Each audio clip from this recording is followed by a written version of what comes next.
Assalamualaikum warahmatullahi wabarakatuh. Alhamdulillah hamidan wa musalliyan. Allahumma salli wa sallim ala sayyidina Muhammad wa ala alihi wa sahbihi ajma'in amma ba'du.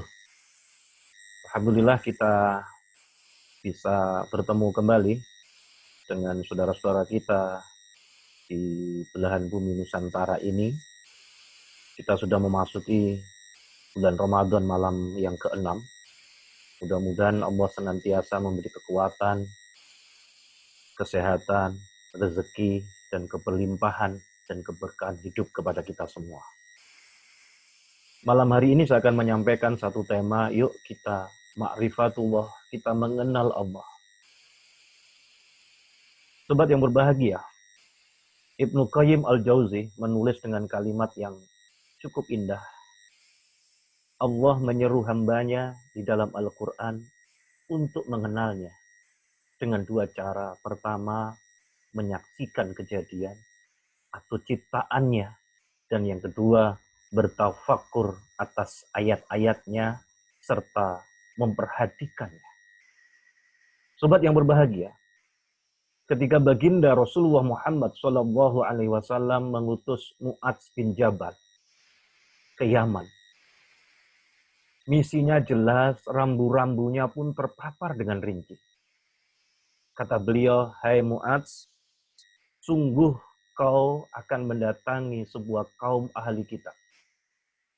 Maka hendaklah yang pertama kali kau serukan adalah bertauhid kepada Allah. Jika mereka telah mengenal Allah, maka katakan kepada mereka bahwa Allah telah mewajibkan pada mereka sholat 5 waktu dalam sehari semalam. Hadis riwayat muttafaq alaih. Sobat yang berbahagia, tidakkah kau perhatikan kalimat tadi? Jika mereka telah mengenal Allah, itu yang digarisbawahi di atas.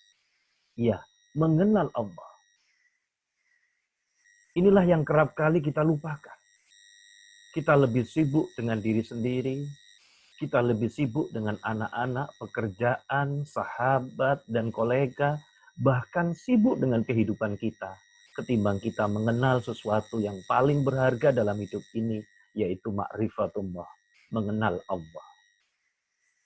Sobat, sungguh, jika kita mengenal Allah dengan baik, tentu keadaan kita tidak seperti sekarang ini. Kehidupan yang kita jalani akan jauh lebih baik.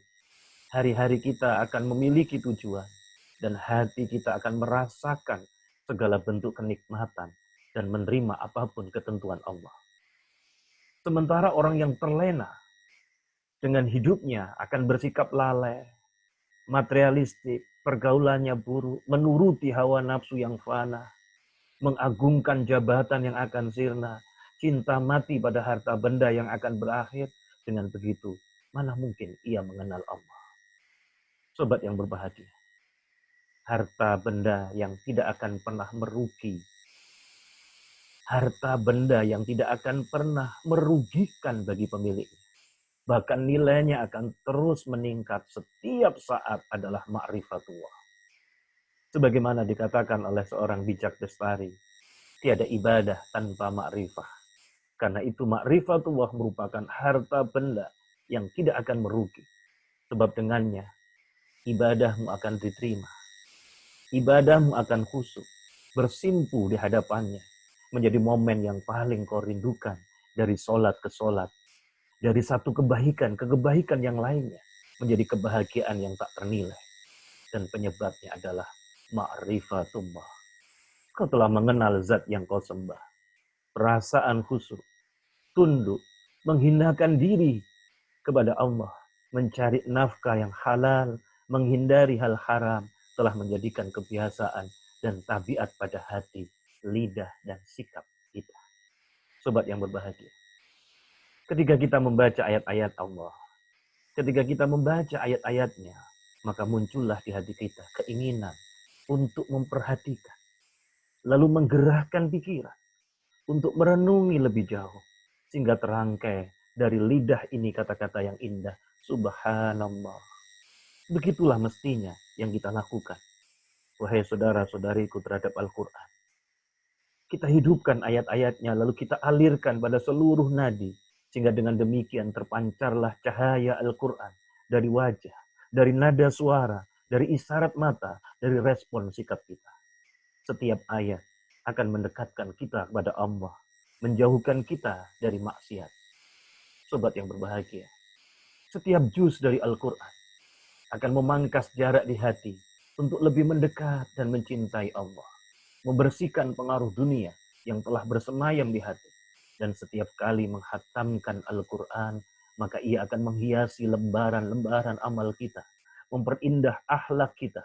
Menganugerahkan mahkota keberkahan di atas kepala kita. Dan kita dapat menerima takdir hidup dengan ridho dan penuh syukur. Sobat yang berbahagia. Ketika Imam Syafi'i ditanya, apakah ia telah mengenal Allah? Maka ia menjawab, lihatlah pohon. Lihatlah pohon. Ulat sutra makan daunnya sehingga keluar serat benang. Hewan-hewan makan darinya lalu keluar dari kotoran, yaitu berupa pupuk. Dan lebah makan darinya sehingga menghasilkan madu bagi kita. Maha suci Allah subhanallah, zat yang telah menyatukan sumber. Sumbernya tadi apa? Pohon. Kemudian mengeluarkan aneka ragam hasil berupa benang, berupa pupuk, berupa madu, dan lain-lain darinya. Itu baru kita melihat pohon, kita bisa mengenal Allah. Kita bisa mengenal Allah melalui ciptaannya. Sobat yang berbahagia, satu waktu pernahkah kita berpikir tentang diri kita sendiri? Apakah kita telah merenungi urusan kita sendiri? Apakah kita telah memperhatikan nikmat-nikmat Allah yang telah diberikan pada kita setiap saat? Sehingga benar apa yang dikatakan oleh Ibnu Al-Jauzi ketika ia menahan keinginannya. Beliau mengatakan tidak ada hidup yang lebih baik di dunia maupun di akhirat dibanding kehidupan orang yang arifin, yang mengenal Allah. Sebab orang yang mengenal Allah Subhanahu wa taala, dia akan merasakan kebahagiaan saat sendiri. Ketika nikmat melimpah padanya, ia tahu siapa pemberinya. Ketika jalan hidupnya terasa pahit, akan terasa manis di lidahnya lantaran ia telah mengetahui zat yang memberikan cobaan ini. Ketika dia memohon sesuatu dari Allah, kemudian permohonannya tertunda, segera ia mengembalikannya pada takdir Allah. Sebab ia yakin sepenuhnya ada kebaikan di balik semua itu. Setelah itu ia meyakini adanya hikmah dan teguhnya keimanan akibat perenungan yang baik. Subhanallah, mudah-mudahan kita termasuk hamba-hamba Allah yang diberi oleh Allah kemampuan terus mengenal Allah. Sehingga kita semakin dekat, semakin dekat, semakin dekat kepada Allah dan mencintainya. Maka kalau itu yang kita lakukan, keajaiban akan diberikan oleh Allah kepada kita. Wassalamualaikum warahmatullahi wabarakatuh.